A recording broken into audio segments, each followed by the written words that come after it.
This season's college football national championship epitomizes a tale as old as time. The overmatched underdog opposite the ferocious giant. David versus Goliath. No one expected TCU to be here. With preseason title odds north of 200 to 1, the Horned Frogs would be the unlikeliest of champions in modern college football. But even though they made it here, not many outside their own locker room think they can actually get it done. Let's go get one more. TCU opened as a 13-point underdog against Georgia, the largest point spread in any BCS or college football national title since 2002, when Miami was favored by 12 against Ohio State. And the Buckeyes won, perhaps a good omen for the Horned Frogs.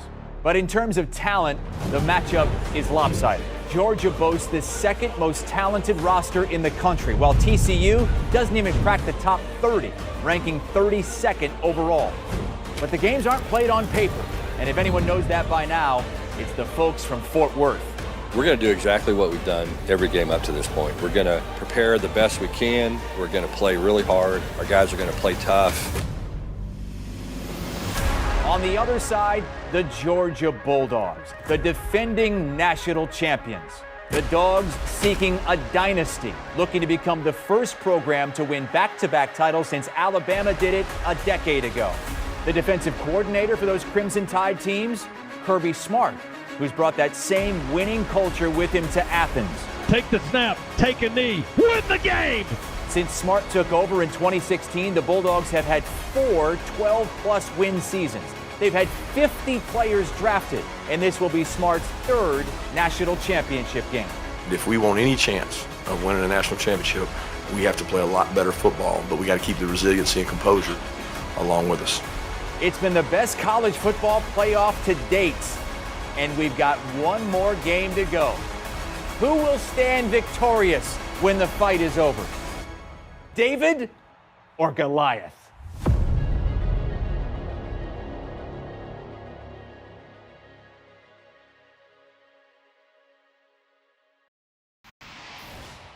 All right, now heading out to the site of the national championship game, SoFi Stadium in beautiful sunny California, fellas. Our Josh Pate, Chip Patterson are holding down court now.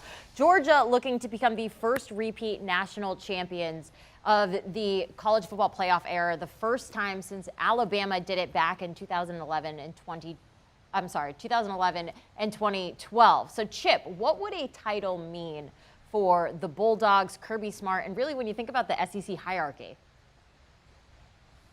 Right. I think this would be the new best program in all of college football. This would be the new best program in the SEC. I'm not ready to go dynasty. To me, I think you got to have 3. You know, 3 over a period of years. But when you think about playing for this back in 2017, that's the beginning, all the way to potentially winning it here against TCU on Monday night.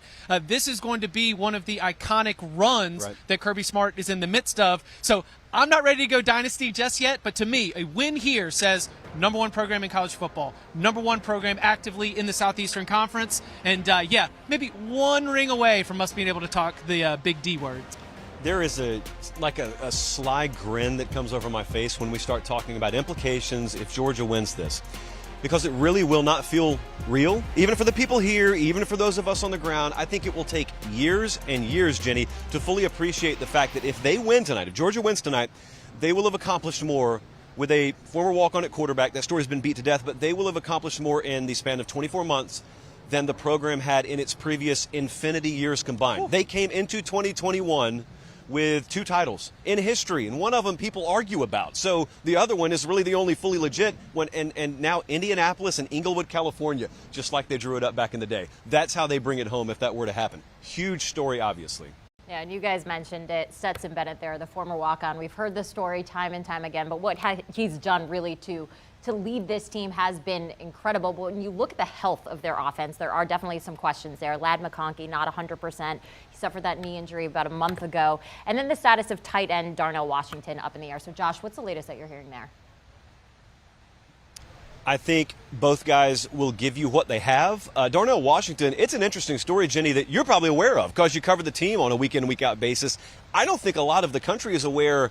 Yeah, he's a former 5-star. Yeah, he's a really big tight end that in a previous generation probably would have played offensive tackle and been fully equipped to do that from a height, weight standpoint. His family's never seen him play a game in person. This is the first chance they've ever had. And so, like, if he's physically able to crawl out on the field, I believe he'll do that. But at the same time, your responsibility, if you're Kirby Smart, is not to Darnell Washington and his family, all due respect. It's to putting your team in the best position to win. But I think those names that were just mentioned, if this were a game in early November and you were maybe down Ladd McConkey, you were maybe down Darnell Washington, Georgia would have fallen in all likelihood eventually. But now that you've gotten A.D. Mitchell back, right, saw him find the end zone last week. Now that you've gotten Arian Smith back, probably the fastest player on the field tonight, saw him find the end zone last week.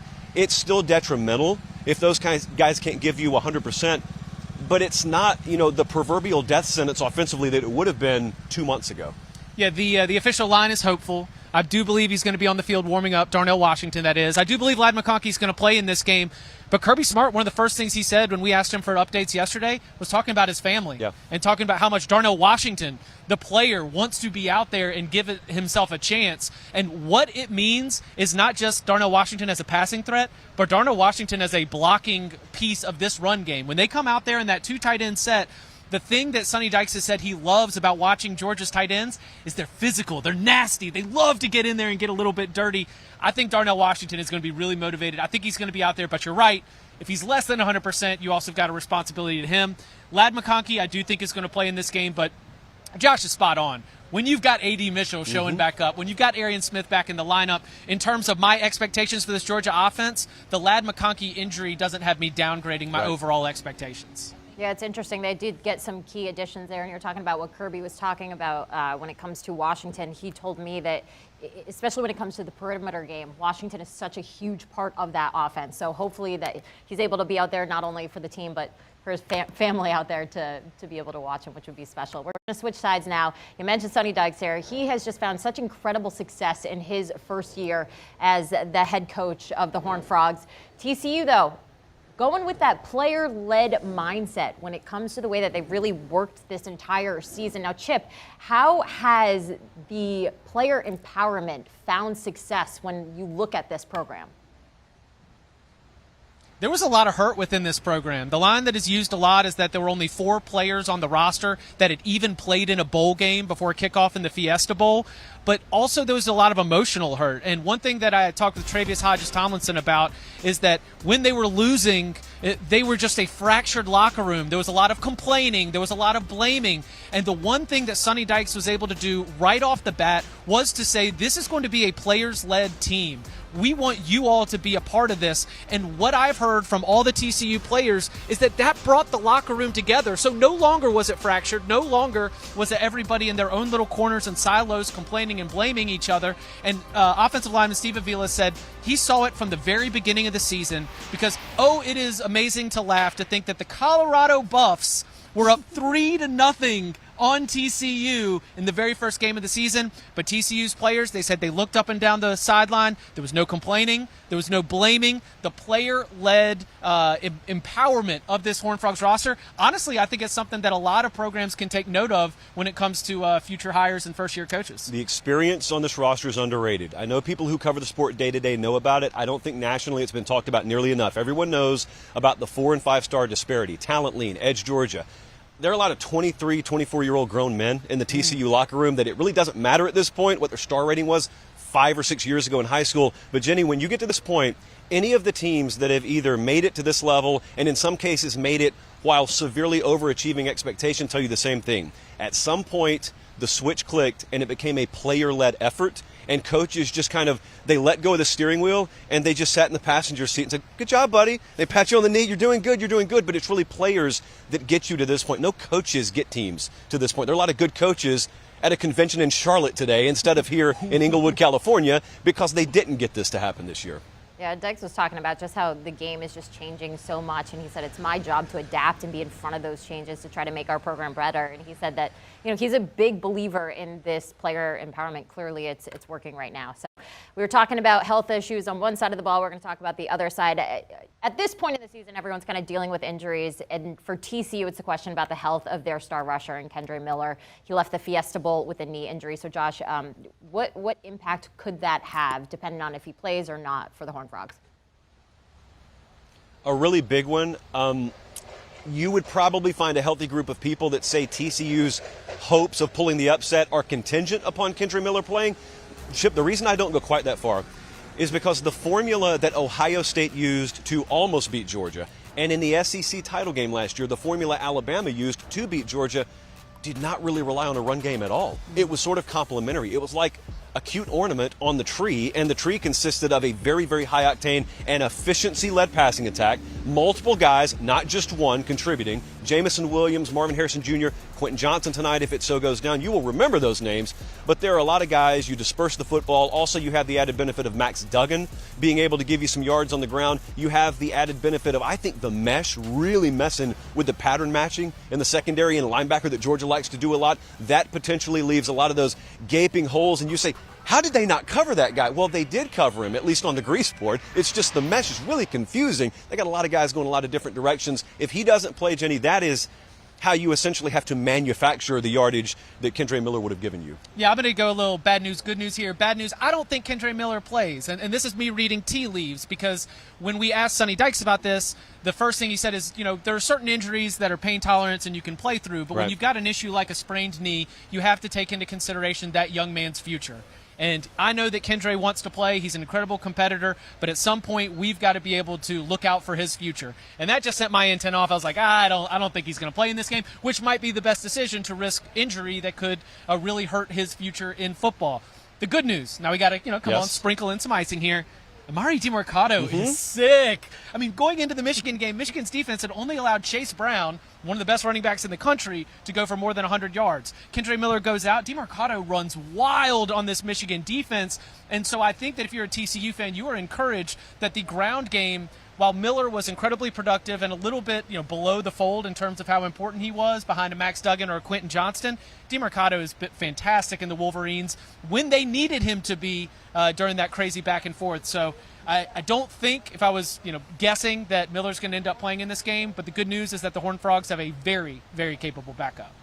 Chip, I always appreciate a good tea leaf reading, so we'll see how your skills go when it comes to that. My take is if he's able to go, he's going to want to be out there with his boys, but we'll have to wait and see. All right, so we have number 1 Georgia facing off against number 3 TCU. The Bulldogs, the 12.5-point favorites, over/under set at 63.5. The Horned Frogs 9-3-1 against the spread this season. So, Chip, when it all comes down to it, what's the prediction? Number 1, I'm not stepping in the way of the Hypnotoad, okay? I don't know how it's going to be. Is it going to be a back and forth, or is it going to be TCU kicking in the back door? Because, no, I do not believe that back door is ever going to be locked when you've got a player like Max Duggan, like Quentin Johnston, and TCU's ability to hit the home run ball. There are examples of this TCU team being able to overcome deficits to win this year. I certainly think they've got the ability to come back and cover. The score that I'm working with right now is 34-27. That's a TCU cover. That is slightly under the total, and that's because I think both of these defenses are going to get some red zone stops where they are forcing field goals instead of touchdowns. When you do the math a little bit, both these teams move the ball, but maybe kick too many times to go over the total. So Horned Frogs plus the points and under the total. I was uneasy about this, Jenny. You did not find a dime from my pocket getting bet on this game, but since contractually I have to pick it, I slightly lean Georgia minus the points. It's pressure rate for me. It's the fact that Georgia's 7th in the country in pressure rate allowed offensively, TCU 100th in defensive pressure rate forced, and we saw A.D. Mitchell back and we saw Arian Smith back, and we know what's capable of being done through the air with Georgia. Just the big unknown for me is, will they tighten up? Will they not be as aggressive as they should be? That's why I'm not laying the points personally, but it's what I'm picking. Okay. All right. TCU seeking their first national title since 1938. You can tell by the color of my shirt, fellas, where my heart lies, but I'm not saying anything. Chip, Josh, enjoy the game. It's all going down tonight at 7:30 p.m. All right, Late Kick. If you miss any of the action, be sure to tune into the Late Kick with Josh Pate. He delivers a full game breakdown. He'll have that after the game tonight, plus rapid reaction to the College Football National Championship. And we cannot forget our guy, Chip Patterson. You got to tune into the Cover 3 College Football Podcast, the perfect call for any diehard fans. We've got insider insight on all the hottest topics, and you best believe he will be breaking down what happens tonight. Do you want a sports network that delivers everything that matters about the game? The highlights, the picks, the instant analysis, no yelling, no fake debates, no politics. Hit the subscribe button and never miss a moment.